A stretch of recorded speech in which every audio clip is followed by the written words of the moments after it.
Hello loves, welcome back to TigeraGitana. My name is Abby and today we are going to be talking about maintaining balance. This is the topic that the patrons chose for this week's weekly video poll. So this is the one that we're going to talk about this week. So talking about balance during Libra season. If you see me looking down, by the way, it's because I'm looking at my notes. Talking about balance during Libra season and the fact that balance is coming up during Libra season, it's not to be kind of easily dismissed. Libra rules balance in astrology. So if you want to look at it through an astrological lens, you want to work with Libra energy.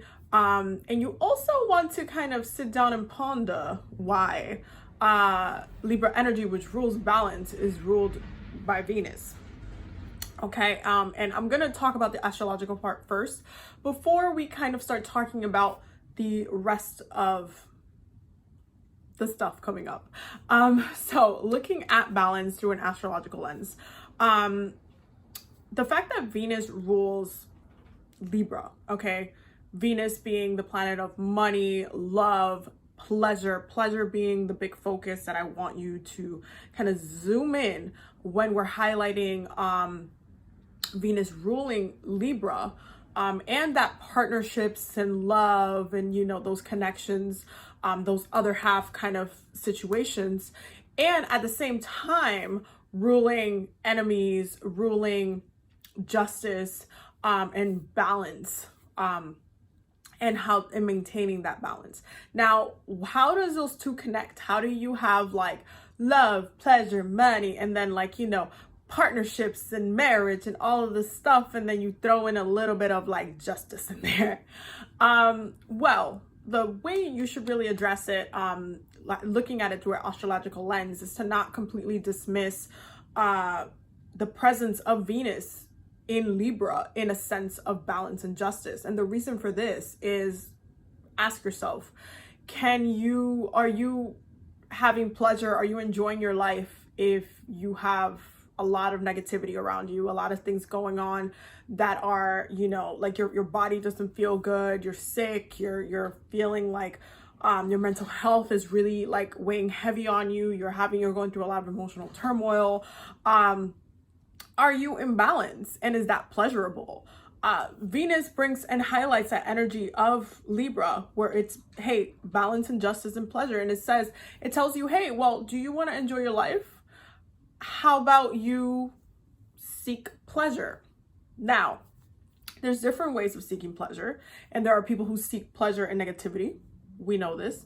However, you do have to analyze it through that lens of, okay, if the way I need to look at that Libra energy and how it's affecting me is through seeing how I am using that Venusian energy in a healthy way in order to balance myself, I have to then start questioning all of the things that I do, okay? And saying, okay, is this bringing me pleasure? Is this bringing me love? Is it bringing me money? It's like, if it's not bringing you something that you can enjoy, it is out of balance, okay? And you're going to see this all over throughout the rest of the points that we're going to be talking about today. But if you wanted to look at it through an astrological lens, that's how you want to break it down. You want to understand that Libra energy, while yes, it has a lot of the aesthetics and those Venusian like principles, it does highlight balance and justice, because without balance and justice, you can't really enjoy everything that's happening around you and internally with you as well. And Libra, because it focuses so much on partnership, you also have to understand that when it comes to partnership, if you're looking at it saying, hey, Libra, you rules the energy of the marriage, that partnership space where it's like, it's a long-term partner, it's someone that you're investing time in, it's someone that you're progressing and growing with, you want to make sure that they balance you out as well. They check you. There are a place where you're not only you finding pleasure with that Venusian energy, but they do bring that balance to you where they can say, hey, you know, you've been kind of being a little bit sluggish. What's going on? And they kind of work also as a checking point to analyzing your balance and to say, hey, you know, this is another conversation that you're having.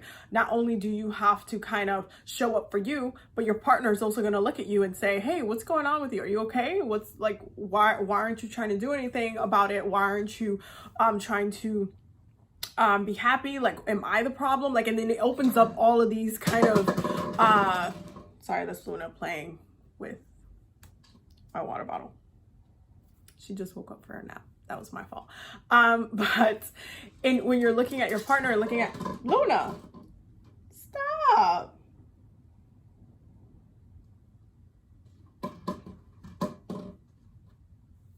Cats will cat. And so when you're looking at it from a partnership perspective, understanding that your partner will kind of be that kind of mirror to you in those moments where you will have to really allow yourself to be reflected on by somebody else. And this comes up a lot when it comes to like soulmate energy and like twin flame stuff and all that stuff. It comes up a lot where you're kind of forced to reckon with the energy itself and, you know, come to terms with what's going on. How is this balancing you out? Are you okay? How are you feeling emotionally? What is this person triggering with you mentally? What are you thinking about? Is it helping you? Is it hindering you? Like what is going on within you? What are you doing at the end of the day? Now, when it comes to looking at maintaining balance, you really want to focus on self-analysis. And this is something that I talk about a lot when it comes to really diving into your healing and diving into the work that needs to be done and the work that, you know, we collectively need to do. Self-analysis is really important because when you're self-analyzing, you are allowing yourself to focus on becoming and achieving self-mastery.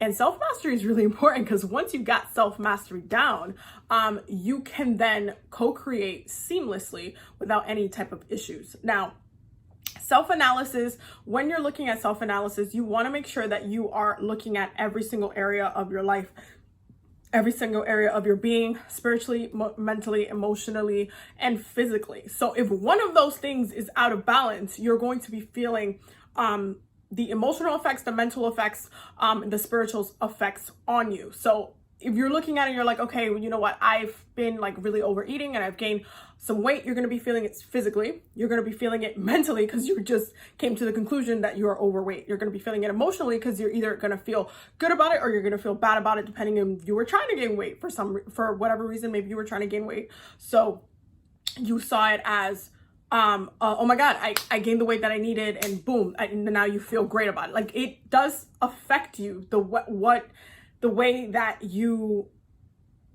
it's basically like the way that your physical body manifests a lot of the other issues that are going on with you in the other areas of your life. They tend to create a lot of highlights. Okay, it's almost like a ding, ding, ding, ding, ding. This is going on. Ding, ding, ding, ding, ding. This is out of balance. Ding, ding, ding, ding, ding. Like, hey, put your attention and focus here because alert. It's kind of like getting a notification on your phone where you're just like, okay, this is what's going on. This is what you need to focus on within this moment. During right now, in this time, you are hungry. What are you going to eat? Are you going to eat something that is going to help you, or are you going to hinder you, or it's going to give you energy? Like, what is it that you are consuming? Why are you consuming it the way you're consuming it? What is the purpose? What is the intention behind it? Are you just eating to eat? Are you eating to be nourished? All of these different things matter when you're doing a self-analysis, because once you get down to those nitty-gritty bullet points and you can say, okay, this is why, this is what's going on with me. I've been feeling like this. And then once you get past that self-analysis, then you can address it. And then you can actually say, okay, well, these are the issues that I have going on right now. I've kind of created some sort of solutions to some of the things that I have, and maybe there's other people that can help me with some of these solutions that I'm like seeking. And for these other ones, I really need to get on myself about being better about X, Y, C, B. So the self-analysis is always the first part. Okay. Now the second point is that you need to have a set of rules. Now, looking at it on an astrological perspective, because we're always going to come back to that. You guys know I'm an astrologer, so I'm always going to look at it from an astrological perspective. Some signs will have a better time with this than other people, okay? My cardinal signs, you guys will have the easiest time with this because you guys, cardinal signs are natural go-getters. They naturally like us to have a sense of direction. They naturally like to be like on a movement. They like to have goals. They have to have like intentions and things to resolve. It's like they're very much like about getting stuff done. If a cardinal sign doesn't have anything to do, we get very bored. We get kind of down. We can get depressed. We're like, okay, what are we doing? What's going on in life? Like all of these kind of things. You can kind of get lost in the sauce because what are you doing? That really becomes the kind of focus of a cardinal sign. So if you're a cardinal sign, you want to make sure that you are constantly kind of self-analyzing yourself and making and creating goals for you. Aries is like a really great example for this. Aries makes goals all the time, and it always when Aries stops moving, that's when they can get really depressed and really down about what's going on in their life, especially in certain areas. If they kind of focus more on one area than another and one gets neglected, they will start getting really depressed about that one area they're neglecting and kind of diminish the success they're having in the other area of their life. So they do have to have constant goals. Same with Capricorn. We're very goal-oriented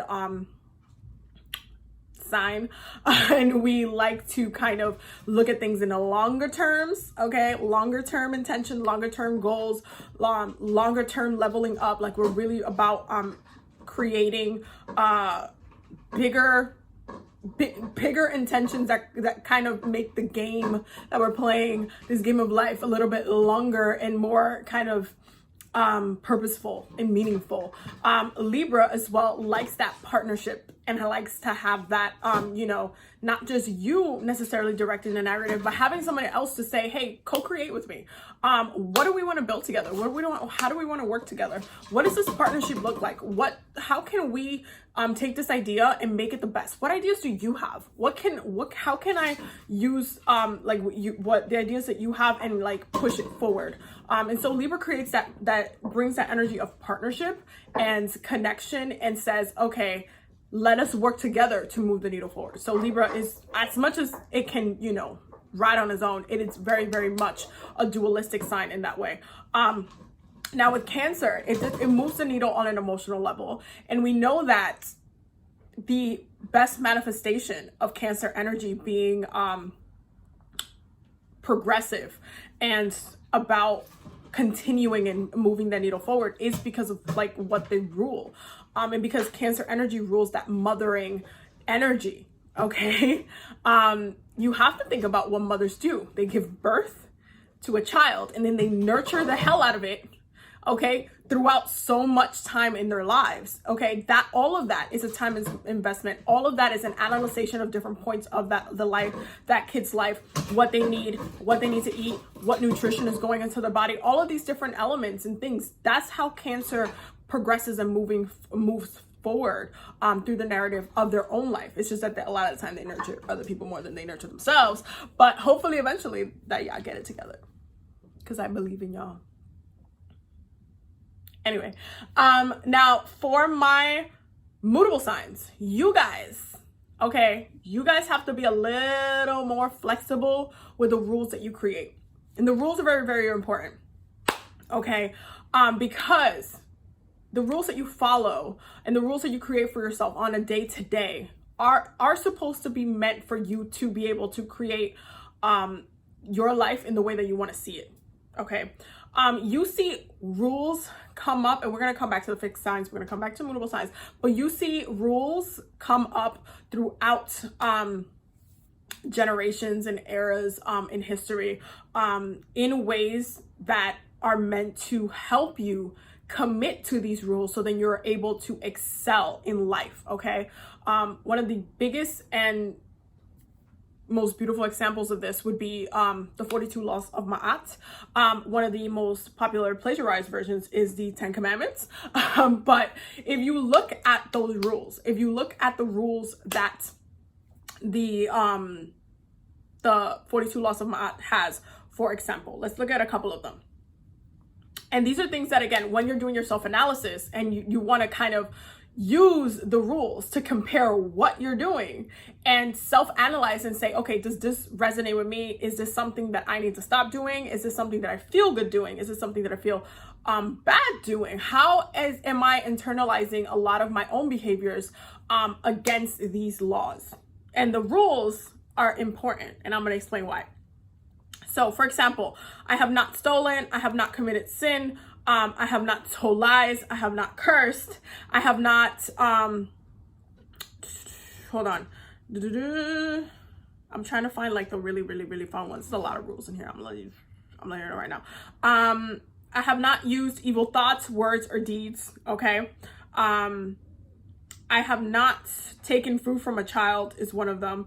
I have not falsely accused anyone. I have not eavesdropped. I have not made anyone cry. I have not committed adultery. I have not swindled offerings. Okay. I have not killed. Okay. I have not disobeyed the law. There's a rule about not breaking the rule. I have not been exclusively angry. I have not behaved with violence. And just looking, I have not polluted the water, okay? And just looking at these rules, okay? Looking at these rules. The way that the rules were created from the get-go was as a guide, because you have to understand that in the time in ancient Kemet and ancient Egypt, during this time, towards the end of your life, your whole soul was going to go through this ritual of getting weighed against a feather, okay? And so through this process, in order for you to pass the test, the answers to the test itself would have been you following these laws to the T, and you wouldn't have these soul problems, okay? So ultimately, what following the laws, the rules does is that it gives you a way to not fail, not have trauma in your life, not have negative energy in your life, not have things attached to you, not have the evil eye sent to you, not have any resentment built up in your energy, in your soul. The laws itself work to help you not have past life trauma, okay? I gotta say that. Especially someone that does a lot of Akashic record work. You guys know I do a lot of past life readings.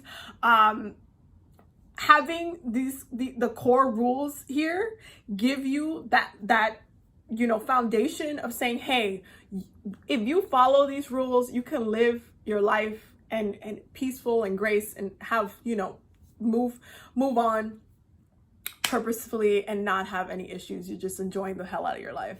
And isn't that such a great thing to a great idea? Now, during this time, obviously a lot of things went down, and a lot of, there were a lot of pharaohs back in the day that actually broke a lot of these rules. But for the most part, I mean, they were seen as, we're not gonna get into it. Learn the history. But when it comes to following the rules, we know historically that humans are very flawed, okay? And the rules themselves are not meant to be a form of, try to be perfect. Is more of try to be in alignment with yourself. If these are the values that you want to hold important to you, then you should maintain those values. You should have a sense of purpose. You should have a sense of knowledge of who you are and how, you want to live your life. And so when it comes to following the 42 laws of Maat today, or even following the 10 commandments today, you have to understand that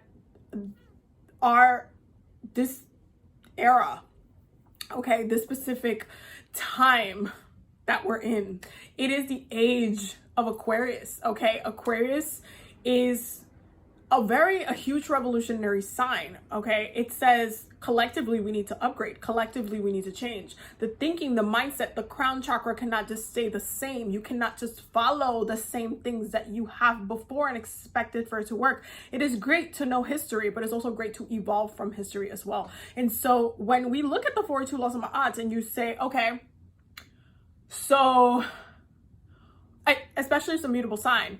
So this looks a little bit strict for me. That's literally the way it's gonna look like. And especially for Pisces, out of all the mutable signs, Gemini too, but Pisces specifically. Why? Because one of them is do not tell lies. Pisces rule lies. That's literally what they do, and they do it very well. But they do it in a very beautiful way. And so even in that time, looking at all the art that came from that time in ancient Kemet, all of that were done by artistes, which is Neptune and Pisces energy. And so in many ways, there are a lot of things that were very overly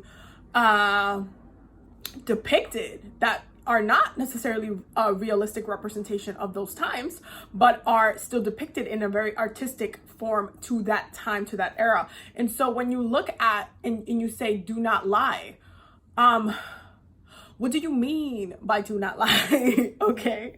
And I do think that when you look at the rules, especially as a mutable sign, okay, and I'm saying look at these rules and analyze your own and do that self-analysis and seek what is in alignment with you in the best way that you can, in a way that makes sense to you. It's not going to be like everybody can't, period, can't lie. Everybody can't, you can't kill nobody. You can't do that. But Abby, what about self-defense?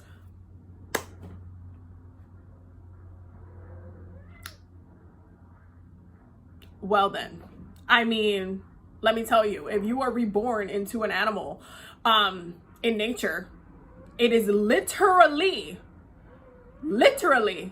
your purpose to live. And so you have to kill to live in that state. And so the do not kill kind of one becomes a rule that you can't always follow, especially what, you are reincarnated into. But specifically in like a moment of self-defense, what are you going to tell me? You're going to just sit there and be like, I can't kill nobody, so you're going to get killed? Not only will you be then creating trauma on that person's soul, but you just not stood up for your own, and it just creates problems and complications. The rule works great if everybody has the mindset and the standpoint where it's like, okay, we're all not gonna kill. Great, we're just not gonna do that. But if you are put in a position where somebody says, F the rules, I have my own rules I follow, then your rules are going to go against somebody else's thinking. Then you're gonna have to pick you, or you're gonna have to go with be submissive and go with somebody else's intentions within that moment, which is, I would not say wise. So when you're looking at the mutable signs, specifically Pisces, it's not about, because you guys do lie all the time. Don't be leaving comments in the comments talking about I don't lie all the time. Y'all lie all the time, but it's just that your gift is to lie in a very beautiful way. It's to make the truth very beautiful. It's to make pain look beautiful. It's to be creative and tap into the beauty of certain things. And granted, not every art form needs to tap into negativity or any type of pain in order for it to be creative. However, there is still beauty that lies in that dark side. And Pisces is the sign that lies in that subconscious where you can just pull from all of the creative spaces. So you cannot tell a Pisces, hey, don't be yourself. Because when you're writing a song about your relationship, even if you're twisting or kind of changing a little bit of the narrative to make the story and move the song along, that doesn't change what you went through, but you are telling a false depiction of your relationship. So that would make it a lie, okay? So the rules don't work for everybody in the same way, okay? You do have to look at the rules and say, okay, I will express myself in this way to my partners. I will not tell lies. If I don't really care about you, I'll probably lie to you. Like understanding what your levels are. It's just about that self-analysis. Again, if you feel okay with it at the end of the day, if you say, hey, this is totally in alignment with me, it is what it is. Like I feel like this is the correct thing to do, then that's it. It's in alignment with you, period. So you shouldn't have any trauma that comes out of those issues. So I hope that you guys are understanding what I'm saying with that. So that's specifically for Pisces. Pisces, there's some rules that you will have to bend, and the mutable signs generally will have to bend the rules in order for them to maintain balance within their own selves. Because you can't also go against who you are. If you are someone that is, for example, if you are a Scorpio, we're going to get into the fixed signs in a second. But if you are a Scorpio and literally your whole existence is the unconscious mind and, you know, Pluto energy, where you're looking for the truth and you're literally spitting just facts all over the place. Okay.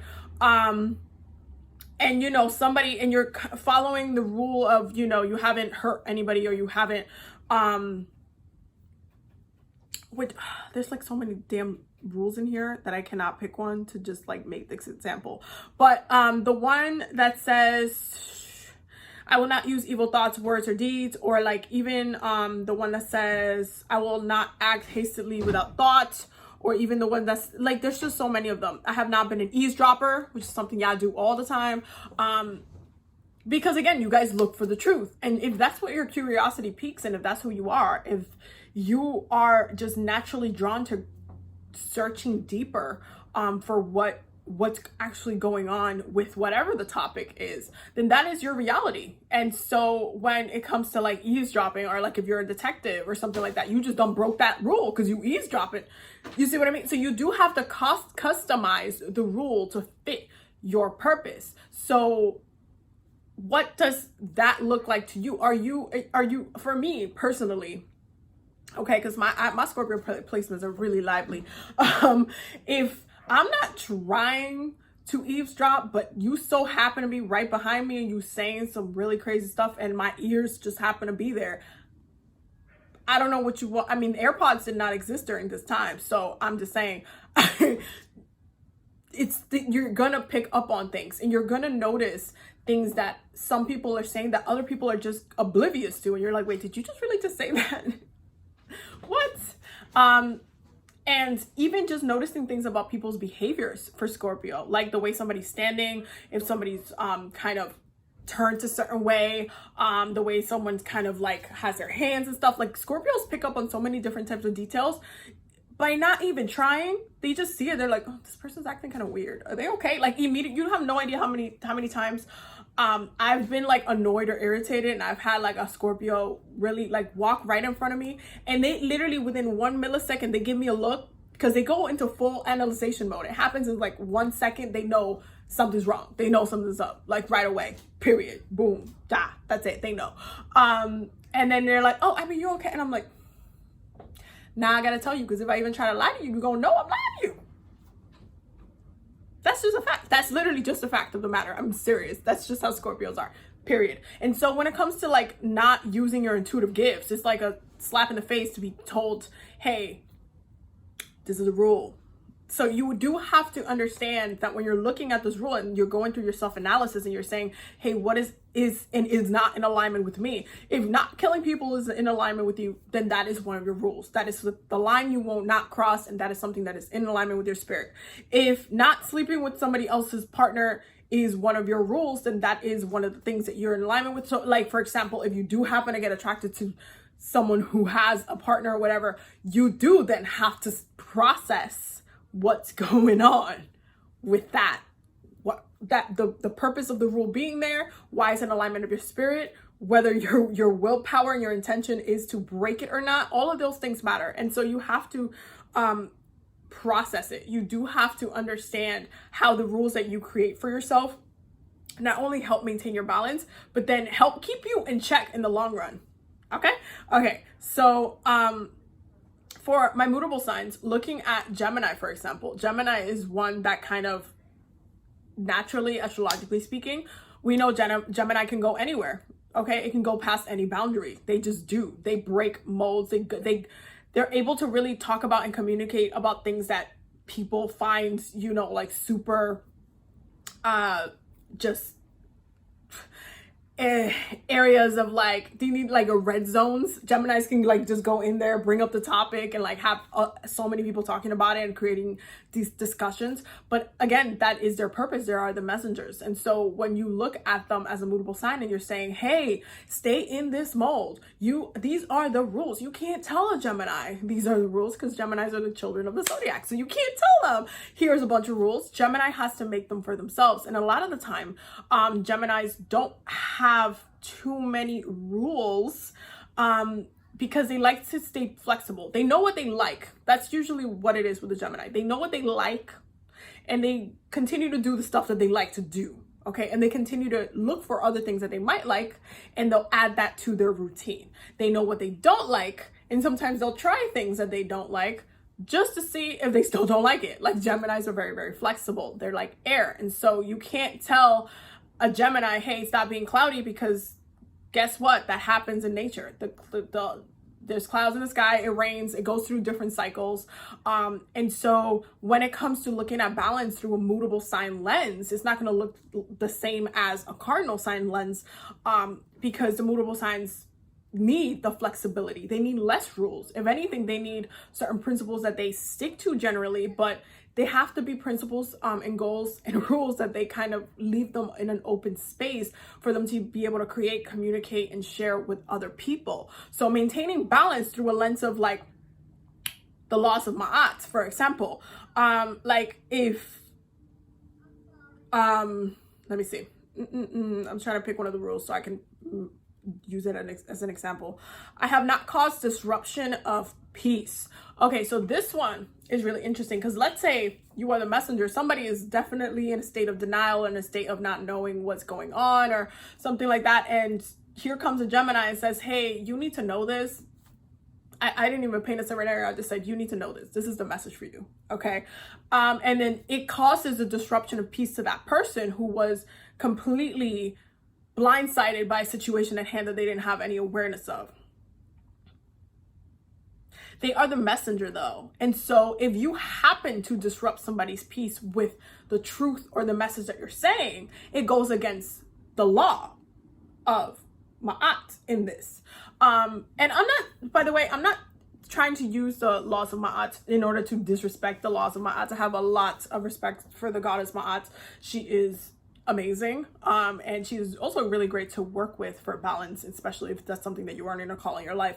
However, I'm trying to push you guys to push the narrative forward, because again, we are in the age of Aquarius.